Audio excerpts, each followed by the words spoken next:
yes. The entry music. John Batchelor show. What a treat. We love John on this show. We love him personally, professionally. He's a wonderful, wonderful, wonderful radio guy, even a better person. And we're always honored to have the great John Batchelor on our program. Absolutely, especially in studio. It looks great, sounds great. I feel like I should be Philip Marlowe with this music. Hey, by the way, I hope you didn't draft Chris Sale from the Boston Red Sox. No. I didn't take any Sox pitchers. I knew they were going to have a year. They were going to have a year. You knew this? Yeah. 0-4 with an ERA of 9? Everything fell for them last year. That's everything. true. That's true. So this year, Tampa Bay, you ready? Wow, they're going to be good. They were good last year with Kevin Cash. Okay. There's other news. There is? Yes. Bigger than fantasy baseball? Oh, let me guess, Robert Mueller. Yes. Yeah. In moments, right, Bernie? As a matter of fact, allegedly 9:30. Hopefully he'll be a little bit late so we can continue to speak with you, Mr. Batchelor. But, so the long-awaited 2.5 years Mueller investigation, we get all the details. The Washington Post saying it's going to be lightly redacted. So we're going to learn a lot, apparently. Give us your thoughts, John, please. My dear colleague, Andrew McCarthy, has a wonderful term for what we're going to witness today. He calls it the media Democrat complex. Oh, yeah. The questioners in the audience are looking to please their bosses for 2.5 years of fiction. And so they will continue the train as if there's something to discover. I'm told the lightly redacted 400 pages, largely to be unread forever, are divided into two parts, collusion and obstruction. There is nothing in collusion. We've already been told that. And Mueller did not charge the president. There's nothing there. The obstruction, that's a talk fest. And I can't do it. I didn't go to law school. And I apologize, but I'm told by Mr. McCarthy and others that obstruction is in the eye of the beholder. So we can expect the media Democrat complex to leap to the conclusion that it's there if we just continue to look. Right, but Mueller, of course, is in the eye of the beholder, but you cannot divine intent, and that's why there could be no charges. And, of course, there was no underlying crime. It seemed to have been, to Trump's actions, a manifestation of the frustration of an innocent man. The president has the authority to fire and hire in the executive branch. That's what we witnessed. And then Comey, of course, firing James Comey is one of what they thought was obstruction of justice. And you're right, but he had the right to do it. And I understand, and these are from early leaks, and who knows, because the source is always part of the media Democrat complex. I understand that the special counsel's office perused the president's unhappiness these last 2.5 years as if that was a case for intent to obstruct. Right. Now, I'm lost here. I have an intention to watch the Yankees game. Does that mean that I'm guilty if I do not? Right. Well said. So let me, if they continue, these people on TV and the Democratic politicians, which they apparently will try to do, Nadler, Schiff, and the rest of them, to say that he did something wrong. Yes. They're going to make the case that Trump's been making, that it's a witch hunt, that people are going to say, guys, please, I'm begging. I think at this point, after 2.5 years, if they continue, they're going to make the case themselves better than Trump that, yes, this is a witch hunt at this point. The logic of your statement is clear. However, we're in an election campaign. That's the context here. The Democrats are stuck. They have no theme other than the witch hunt. Right. The economy is fabulous. There are 3 jobs for everybody who wants one. We just posted week after week the lowest unemployment claims since Richard Nixon was inaugurated in 1969. I remember Richard Nixon being inaugurated. I was getting out of college soon enough. There were jobs in all directions. But we had a troubled country. We do not now. Pocketbook is what the American people vote. And so, faced with that, Nancy Pelosi, Chuck Schumer, and whoever succeeds in getting the nomination will have to tell another story. And we can presume the story will be what the fancy people call ad hominem. They will continue to attack the president. John Batchelor here on the Bernie and Sid show. So you don't think that if this Buttigieg, for example, out of Indiana, he seems to be young, he seems to have new ideas, he's exciting. You know what you're getting out of Biden and Sanders. This guy's the flavor, the Baskin-Robbins flavor of the week. You don't think he's got some type of platform above and beyond crushing Donald Trump? No, I do not hear. If they have it, I'm waiting for it. Okay. Elizabeth Warren is the one who approaches the economy, and she's into confiscation. Bernie Sanders is into polite confiscation. Right. So their theme seems to be, if you own 10 shares of Netflix, you only need one of them, Sid. That's it. So the other 9 will go to the government to distribute correctly. That's it. Yes. Right. That's democratic socialism. Like you asked about my apartment. I've got 2 children. Right. So I've got 2.5 bedrooms, which, by the way, is still not enough. But according to them, that's too much. Right. They would arrive at your door. The police would arrive at your door and say, 2.5 bedrooms, you only need 2.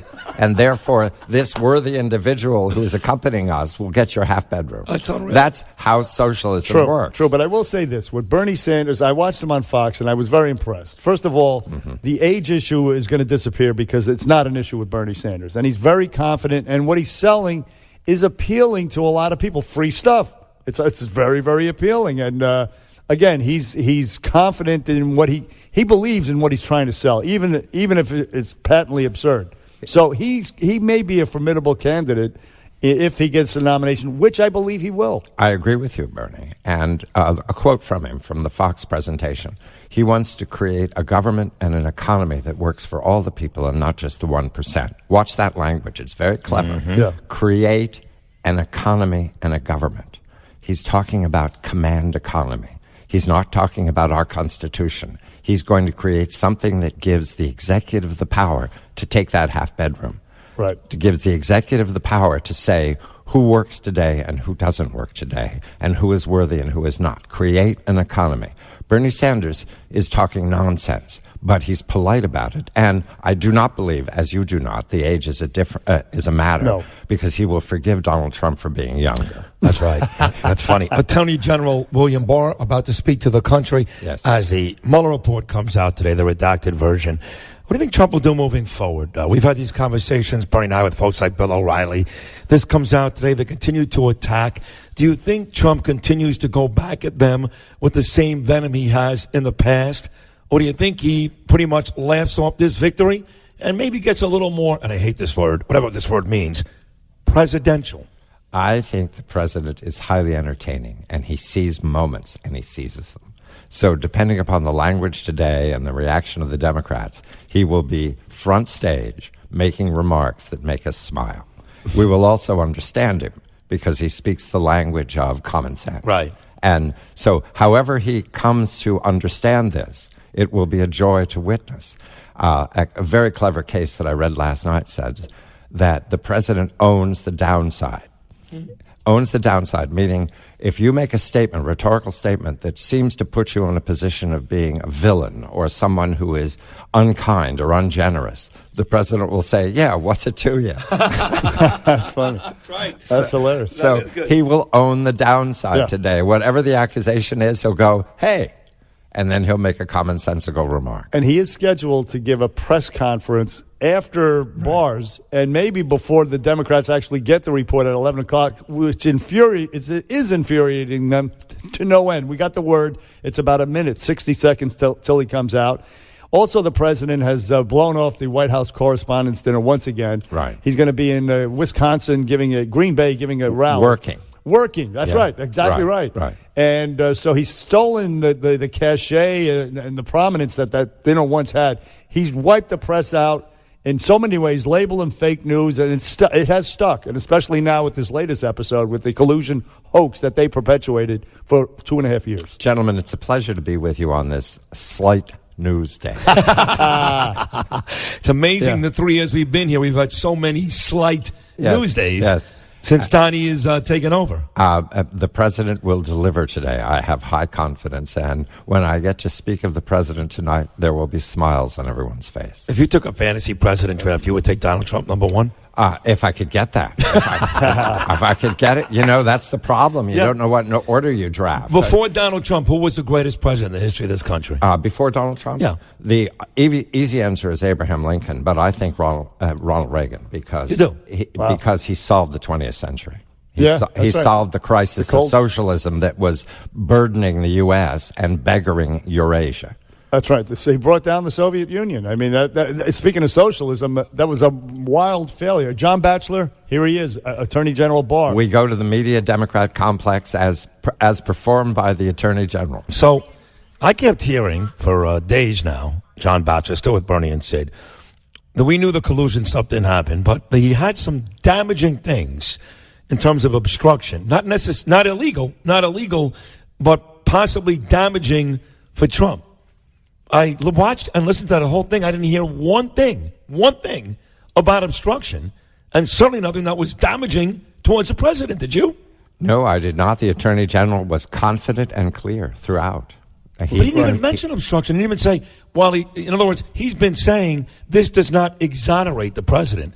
Everything he did just now, to me, exonerated the president. But what he did, what was related to obstruction was when he asserted that the president, he asserted no privilege, executive privilege. That's my point. That means the president cooperated. He cooperated 100%. Right, so he allowed Mueller unfettered ability to conduct his probe. So the point is, if they've been saying for days, including Mueller, this doesn't exonerate him, that implies he did some stuff that at the very least was shady. Well, I heard nothing today. Which would have been firing Comey, which would have been writing tweets, intimating that he might pardon Roger Stone or something like that. Okay. All, again, the manifestations of the frustration of an innocent man, Gotcha. which is the case, I think, that they made. What do you think, John? I think the Attorney General was extremely impressive, extremely so. I had not anticipated that it would be so carefully presented to the American people. I'm impressed by his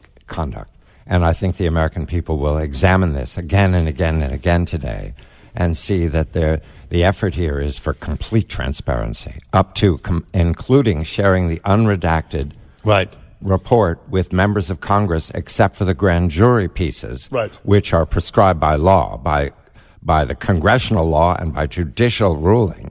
They cannot be shared because grand jury is secret. They're not going to... Total transparency otherwise. Right. They're not going to invoke executive privilege and then redact something and say, that only because I'm the president and I can do it. They're not going to do that.